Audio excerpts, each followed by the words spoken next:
80% of Australian children under the age of 13 had access to social media last year, according to a new e-safety report. Children are easily getting around age rules despite Australia's move to raise the age limit to 16. Sydney father of 5, Danny Alachi, has taken matters into his own hands, creating what's called the Heads Up Alliance, a national movement encouraging parents to delay social media and smartphones for children right around the country. And we're joined now by Danny and his daughter Alia. Welcome to you both. Thank you for coming Morning, guys. in. Thank you. Danny, what made you start this? Because you initially gave Alia a phone at 10. We did. So Alia is the reason that we started the Heads Up Alliance, because at the age of 10 we did give her a phone, realised very quickly that it wasn't going to be the best thing for her childhood. We had to dial it back, and we thought the best way to do that is by forming an alliance with other families in the school community so that we could hold out together, and we've done that over the last few years. Now, not many people in her grade now are without a phone, but it certainly got her through those difficult early teen years. So what is that like then, Alia? Like, to be the only one without the phone in your class?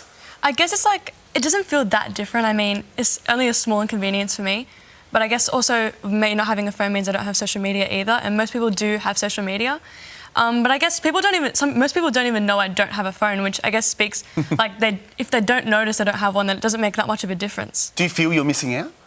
I do feel I'm missing out though. I feel like there's a lot of things that I could be like connected, where I could be connecting with more people if I did have a phone and social media. But then again, I think I'm also very privileged, I think, to not have social media as well, because I don't have to have that constant worry on my back, to like everything and be in the loop all the time. So I guess it's also a good thing. It's a double-edged sword, isn't it?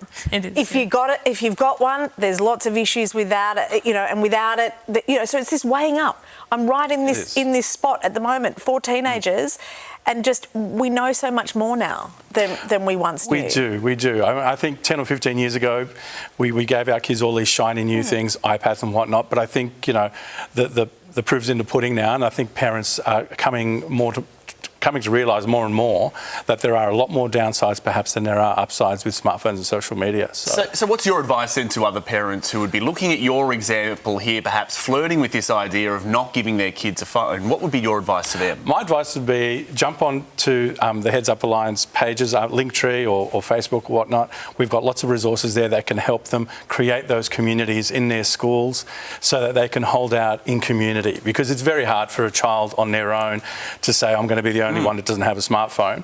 But if you do it in a group setting, in a community setting, then it's made a lot easier, and there are many communities around Australia who are doing just that and doing it successfully.